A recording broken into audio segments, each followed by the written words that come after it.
بسم اللہ الرحمن الرحیم۔ ام القریٰ شہر امن و امان۔ مکہ انتہائی مقدس شہر ہے، یہ سبھی کے لیے جائے امن و امان ہے۔ اس میں امنیت ہے، تقدس ہے، روحانی و معنوی بلندی ہے، تمام زمینوں کی سردار ہے۔ اس سرزمین کو پوری دنیا میں مرکزی اور بنیادی حیثیت حاصل ہے۔ اس کا ایک مخصوص اور منفرد مرتبہ و مقام ہے۔ عجیب سی کشش ہے اس سرزمین میں، جس کی وجہ سے ہر کوئی اس کی طرف کھینچا چلا جاتا ہے۔ یہ سرزمین اپنے لافانی روحانی مقام و مرتبہ، اپنے تقدس اور مرکز انسانی کے اعتبار سے کرۂ ارض کے آب روحانی کے جستجوگروں کا وہ تاریخی سرچشمہ ہے جو صدیوں سے شمال، جنوب، مشرق اور مغرب کو اپنے ساتھ جوڑے ہوئے ہے۔ یہ اس کا بلند مقام و مرتبہ اور روحانی مرکزیت ہے۔ یہ جگہ صدیوں سے عرب و عجم کی نگاہوں کا تارا بنی ہوئی ہے۔ مکہ معظمہ کا زمین پر جتنا مقام بلند ہے، اسی طرح اس کے زمان و مکان کی تاریخ بھی انتہائی منفرد اور بے نظیر ہے۔ روح کی تسکین کے متلاشی ہر دور اور ہر زمانے میں کرۂ زمین کی دور دراز گھاٹیوں سے ناتواں اور توانا جانوروں پر سوار اور پیادہ سفر کرتے، طویل مسافتوں کی صعوبتیں اٹھاتے، گرتے سنبھلتے، لیکن دیار محبوب میں حاضری کے مشتاق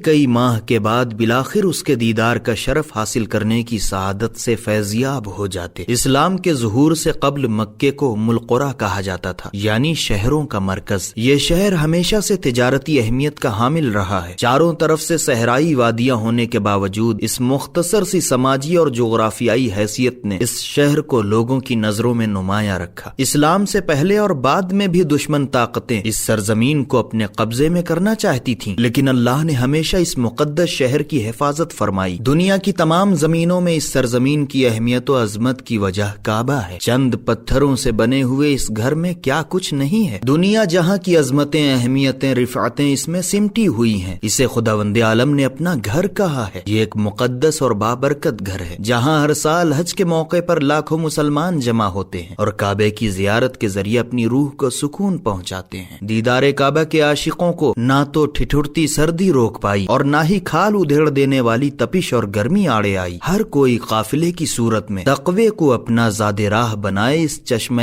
صافی سے فیضیاب ہونے کے لیے سفر کرتا ہے۔ سب کا اہم ترین مقصد روحانی بالادگی حاصل کرنا ہوتا ہے، بلکہ کچھ تو اکیلے ہی کشاں اس امید میں چلے آتے ہیں کہ اس مقدس اور بابرکت گھر کی ایک جھلک ہی دیکھ لیں۔ یہ کعبہ دنیا بھر کے مسلمانوں کے لیے سب سے زیادہ متبرک اور محترم مقام ہے، جسے اللہ کے حکم سے ایک معصوم نبی جناب ابراہیم علیہ السلام نے اپنے معصوم بیٹے جناب اسماعیل علیہ السلام کے ساتھ مل کر تعمیر کیا۔ اس مقدس گھر کی تعمیر کے بعد خداوند عالم نے جناب ابراہیم علیہ السلام کو حکم دیا کہ وہ لوگوں کو حج کی دعوت دیں، اور پھر اللہ کے نبی نے خوبصورت انداز میں لوگوں کے درمیان خدا کا یہ پیغام پہنچایا اور انہیں حج کی دعوت دی۔ پھر کیا تھا، لوگ جوخ در جوخ کعبے کی طرف آنے لگے اور خلوص و محبت سے بنایا گیا گھر لوگوں کی نگاہوں کا مرکز اور قلب و روح کی تسکین کا ذریعہ بن گیا۔ لوگ طواف خانہ کعبہ کر کے خدا کی بارگاہ میں اپنی بندگی کا فریضہ ادا کرتے رہے۔ اس طرح کافی دنوں تک اس گھر کے آس پاس رونق رہی، لیکن پھر وقت گزرنے کے ساتھ ساتھ لوگ دین ابراہیمی سے منحرف ہونے لگے اور خدائے یکتا کی عبادت و ریاضت کو چھوڑ کر کئی خداؤں کی عبادت کرنے لگے۔ رسول خدا صلی اللہ علیہ وآلہ کی آمد سے قبل عربستان کی حالت ناگفتہ بے تھی۔ اس وقت عرب معاشرے کو کفر و جہالت کی تاریکی اپنی لپیٹ میں لیے ہوئے تھی۔ وہاں جناب آدم علیہ السلام کی اولادیں تھیں، لیکن ان میں آدمیت جیسی چیز نام کی نہیں تھی۔ انسان نما حیوان اس کرۂ زمین پر بری طرح رینگ رہے تھے اور عریض و بسیط زمین پر چپکے ہوئے بدنما داغ بنے ہوئے تھے۔ چوری، رہزنی، قمار بازی، قتل و غارت گری اور گمراہی و ضلالت جیسے بدترین افعال ان کا شیوا تھے اور بت پرستی ان کا مذہب بنا ہوا تھا۔ یہ حقیقت ہے کہ اس وقت دنیا دین حق اور رہبر کامل سے بالکل خالی تھی۔ ایسے میں رحمت کل کے دریائے لازوال کو جوش آیا اور اس نے اپنی بھرپور رحمت و عطوفت کے سائے میں ان چوروں، راہزنوں، سرکشوں، بت پرستوں اور بے دینوں کی ہدایت و رہبری کے لیے ہمارے پاک نبی کو ایک مکمل اور جامع دین کے ساتھ مبعوث کیا۔ جی ہاں، اس سرزمین کی اہمیت کی ایک وجہ یہ ہے کہ اس پر ہمارے اور آپ کے پیارے نبی حضرت محمد صلی اللہ علیہ وآلہ پیدا ہوئے۔ یہ ہمارے نبی کی جائے پیدائش ہے۔ اسی سرزمین پر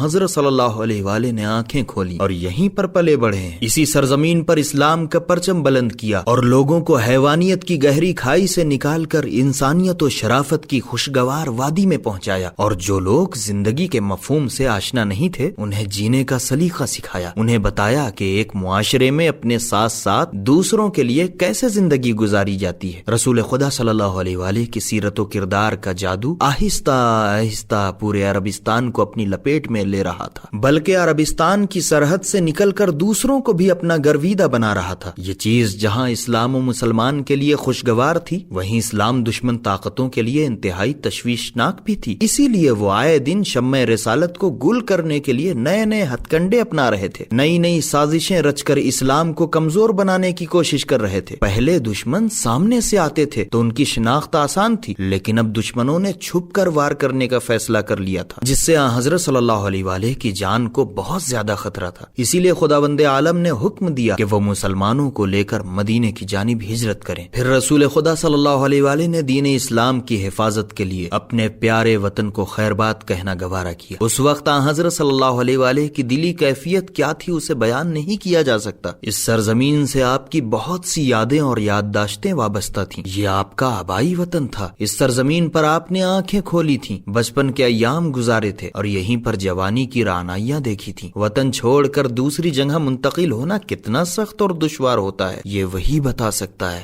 جو اس سخت ترین مرحلے سے گزر چکا ہو۔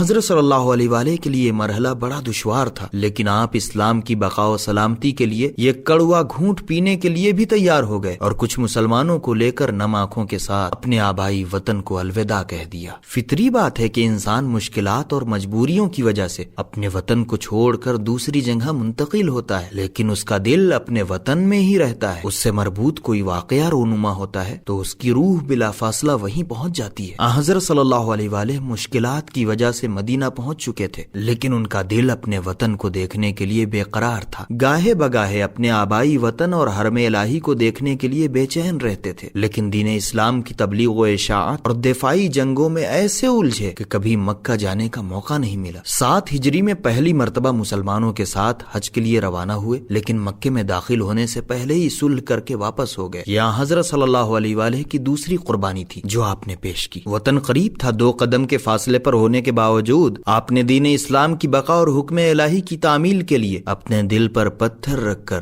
دور سے مکے کی ایک جھلک دیکھی اور مدینہ واپس آ گئے۔ آج 10 ہجری کو رسول خدا صلی اللہ علیہ وآلہ حجت الوداع کے موقع پر دوبارہ اپنے وطن کی سرزمین پر قدم رکھ رہے تھے اور برسوں بعد ایک بار پھر حرم الہی اور مرکز امن و امان خانہ کعبہ کی زیارت کرنے والے تھے۔ اس وقت حضرت صلی اللہ علیہ وآلہ کے دل کی عجیب کیفیت تھی۔ حرم الہی نظروں کے سامنے تھا، آس پاس چاہنے والوں کا ہجوم تھا، دشمنوں کا دور دور تک کوئی پتہ نہیں تھا، پوری طرح امن و امان۔ ایسے میں حضرت صلی اللہ علیہ وآلہ آہستہ آہستہ لبیک اللہم لبیک کی دل نشین صداؤں کے ساتھ اللہ کے گھر کی طرف بڑھ رہے تھے۔ آپ کی ایک آواز پر ہزاروں آوازوں کی بازگشت سنائی دیتی تھی۔ چاہنے والے حلقہ کیے ہوئے حج کی عظیم سعادت سے بہرہ مند ہونے والے تھے، وہ بھی بنفس نفیس رسول خدا صلی اللہ علیہ وآلہ کی ہمراہی میں۔ کتنا خوشگوار منظر تھا۔ اس وقت رسول مقبول کے وجود کی فرحت بخش چھاؤں میں تکبیر و تقدیس اور تسبیح و تحلیل کی روح پرور صداؤں سے یوں لگ رہا تھا جیسے ام القریٰ زمین کے بجائے آسمانوں کی کوئی بستی ہو، ایک حسین اور پرسکون وادی۔ راحلہ حجت الوداع کی رودات بیان کرتے ہوئے شاید مکہ معظمہ کی انہی عظمتوں اور رفعتوں میں کھو گئی تھی۔ اس سفر میں اس نے پہلی مرتبہ خانہ خدا کی زیارت کی تھی، وہ بھی رسول خدا صلی اللہ علیہ وآلہ کی قیادت اور ہمراہی میں۔ خانہ خدا کی پہلی مرتبہ زیارت اور رسول خدا صلی اللہ علیہ وآلہ کے ساتھ اس عظیم سعادت کے حصول نے اس کی روح کے تار پوت جھنجھوڑ کر رکھ دیے تھے۔ مکے کی سرزمین پر پہنچتے ہی وہ ہواؤں میں اڑ رہی تھی۔ ہزاروں کے ہجوم میں اس نے بھی پہلی مرتبہ خانہ خدا کی زیارت کی تھی اور شدت جذبات سے اس کی آنکھیں نم ہونے لگی تھی۔ جیسے جیسے قریب ہوتی دل کی کیفیت دیگرگوں ہوتی جاتی تھی۔ فضہ سے حجت الوداع کا واقعہ بیان کرتے ہوئے وہ ایک مرتبہ پھر اسی کیفیت سے دوچار تھی۔ وہ ایک مرتبہ پھر سرزمین امن و امان، شہر خوب و خوباں ام القریٰ مکہ مکرمہ میں پہنچ چکی تھی۔ وہاں پہنچتے ہی اس کا لہجہ اور انداز بیان پوری طرح بدل چکا تھا۔ آنکھوں کی چمک میں کئی گنا اضافہ ہو چکا تھا، چہرے پر خوشیوں اور مسرتوں کے متعدد رنگ آ جا رہے تھے۔ اے کہاں کھو گئی؟ فضہ نے کافی دیر کی خاموشی کے بعد راحلہ کو ٹہوکا دیا۔ ہاں کچھ نہیں، بس ایسے ہی، اس نے کھوئے کھوئے سے لہجے میں جواب دیا۔ تمہارے انداز سے ایسا لگ رہا ہے جیسے تم کسی خیال میں گم ہو، فضہ نے سوالیہ لہجے میں کہا۔ ہاں، میں روداد سفر بیان کرتے ہوئے اسی معنوی فضا میں کھو گئی تھی جس سے ابھی واپس آئی ہوں، راحلہ بتانے لگی۔ تم جانتی ہو میں مدینے کی رہنے والی ہوں، میں نے مدینے میں میں اکثر لوگوں سے مکہ معظمہ کے بارے میں سن رکھا تھا، لوگوں سے اس کی بہت تعریفیں سنی تھی۔ انہوں نے کعبہ شریف کی ایسی توصیف کی تھی کہ میں جب بھی تنہائی میں ہوتی تھی تو تصور کی دنیا میں حرم الہی کی تصویر بناتی تھی۔ میرا دل خدا کے گھر کی زیارت کو بہت بے چین رہتا تھا، لیکن حالات کی وجہ سے یہ خواہش دل ہی میں دم توڑ دیتی تھی۔ اس دلی کیفیت اور انوکھی خواہش میں اس وقت 4 چاند لگ گئے جب ہمیں یہ عظیم سعادت رسول خدا صلی اللہ علیہ وآلہ کے ساتھ نصیب ہوئی۔ میں پہلی مرتبہ مکے میں داخل ہوئی تھی، وہ بھی رسول اکرم صلی اللہ علیہ وآلہ کے ہمراہ۔ میری خوشی کا ٹھکانہ نہ تھا، میری حالت عجیب تھی۔ اس سرزمین پر قدم رکھتے ہی میں اپنے آپ کو کسی اور دنیا کی مخلوق محسوس کر رہی تھی۔ ہم آہستہ آہستہ حرم الہی کی طرف بڑھے۔ ہزاروں مسلمان رسول اکرم صلی اللہ علیہ وآلہ کی قیادت میں اسلام کا اہم ترین فریضہ انجام دے رہے تھے۔ پھر راحلہ نے آہستہ آہستہ حج کی جزیات اور تمام تر تفصیلات سے فضہ کو آگاہ کرنا شروع کر دیا۔ راحلہ کے لہجے سے ایسا معلوم ہو رہا تھا جیسے اس کا وجود فضہ کے سامنے ہے، لیکن اس کی روح وہاں نہیں ہے، بلکہ وہ پوری طرح رسول خدا صلی اللہ علیہ وآلہ کے قافلے میں ایک عجیب خوشی کا احساس کر رہی ہے۔ آج وہ ایک ایک لمحے کی یادگار کو اپنے لفظوں اور مختصر جملوں میں سمیٹ کر فضہ کے سامنے پیش کر رہی تھی۔ اس کے انداز بیان کی بھرپور کشش اور جذابیت کی وجہ سے فضہ خود کو اسی قافلے کا ایک حصہ محسوس کر رہی تھی۔ حقیقت یہ ہے کہ وہ راحلہ کے انداز بیان کی وجہ سے تصور کی دنیا میں رسول خدا صلی اللہ علیہ وآلہ کے ہمراہ حج کی عظیم سعادت حاصل کر رہی تھی۔